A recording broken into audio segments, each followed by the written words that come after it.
Welcome to my guide on how to care for your Russian tortoise.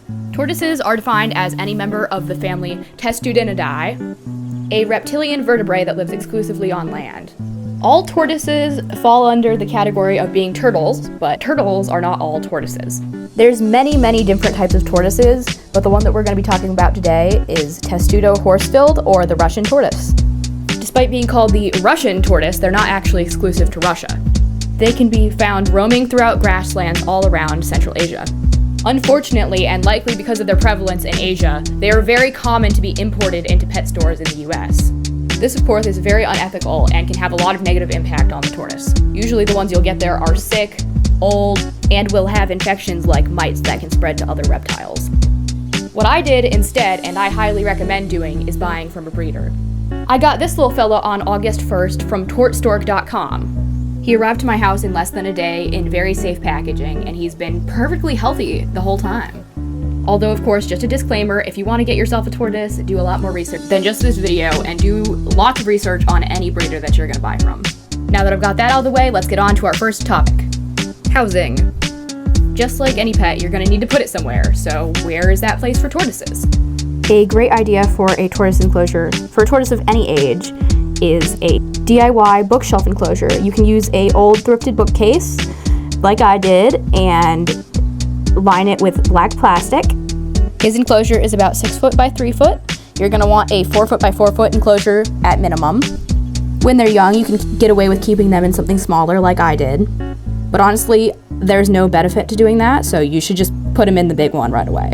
Some people say that if it's too big, then they'll have trouble finding their food. This is just not true. As you can see, my tortoise is still very small, almost a year old now, but he does fine.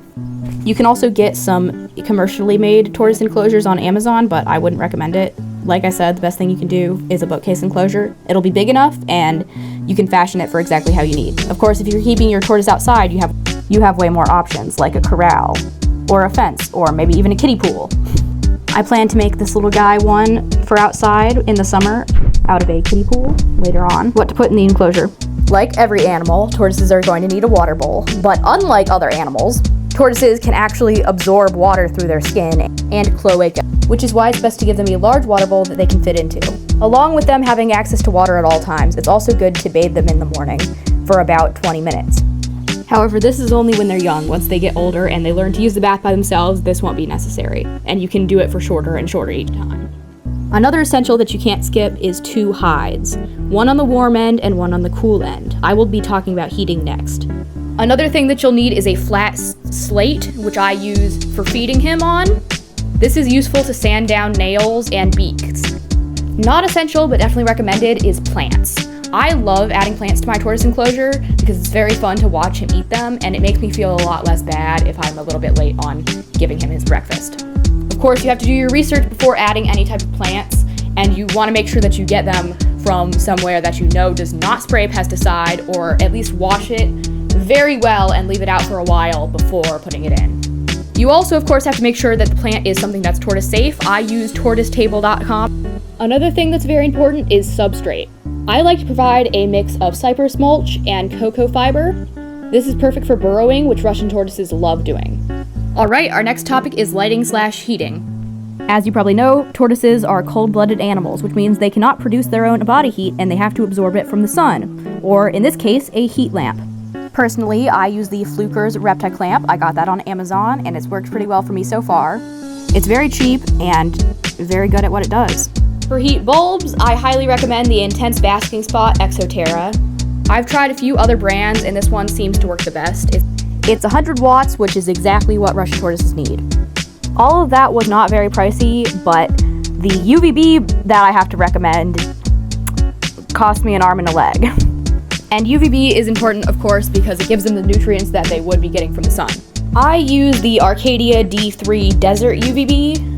Most things marketed towards desert creatures, when it comes to heating and lighting, work well for Russian tortoises, despite them living in grasslands in the wild. But yeah, this UVB is like the best of the best, and this is not something you want to cheap out on. It was like $100, but it's worth it for my baby tortoise. Here's what to feed them. Russian tortoises can eat a lot of different things, so putting every single thing that they can eat here would be very difficult, but I'll list a few. One of the best things that you can feed them is weeds. Stuff like clovers, plantain, dandelions, a lot of the things that you can just find in your own yard.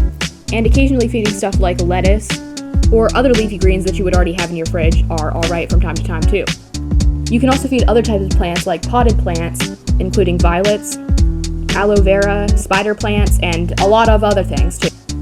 Of course, before you feed anything to your tortoise, you're going to want to check the source that I talked about before, the tortoise table.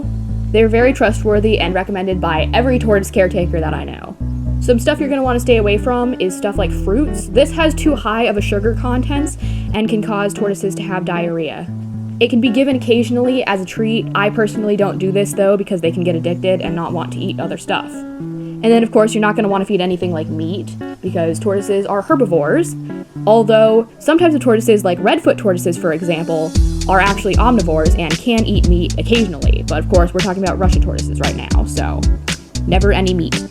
Besides all of his greens though, I also feed him a supplement called Missouri Tortoise Diet, LS. I give him about half a teaspoon every other day. He really enjoys it, but you can also liquefy the pellets with water and put it onto their leafy greens. And then on the days when I'm not feeding him his tortoise diet, I feed him this Reptivite calcium powder, which I just sprinkle on top of his food lightly, and he just eats that right up. This will help to keep his shell nice and strong.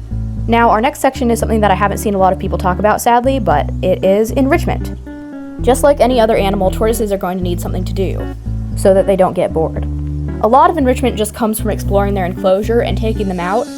A great enrichment idea can be hand feeding, or sculpting hills out of substrate in their enclosure, or just letting them take a few bites of the plants that you have in their enclosure too. A more unique idea that you can do when you have them out of your enclosure is use a cat ball like this and stuff it full of plants like I have in this video. And of course when they get bigger you can use a dog ball. You can also let them play with other types of balls, but I've seen that my tortoise does not really enjoy doing that. He mostly enjoys food-related activities because they're very food-motivated. I mentioned it before, but messing around with substrate can be a great way to provide enrichment. As long as they're safe, you can provide different types of substrate for the tortoise to explore, and you can also sculpt hills out of your dirt too. Russian tortoises naturally live on a rocky terrain, so they love climbing. Make sure there's nothing too tall though, so they don't fall off and get hurt. We're almost to the end, thanks for hanging in there. Here's some stuff about my tortoise personally. Herb is a male captive-bred Russian tortoise. The way that they predict tortoise gender is actually very interesting. When they incubate the eggs at a cooler temperature, the tortoise is more likely to be a female, and at a warmer temperature, the tortoise is more likely to be male. Female tortoises tend to be bigger and have short tails, and male tortoises tend to be a little bit smaller and have tails that go to the side. Tortoises can make really great pets with the proper dedication and knowledge, but they're definitely not for everyone. They're not as affectionate as dogs and cats, and they're not really snuggly like them either.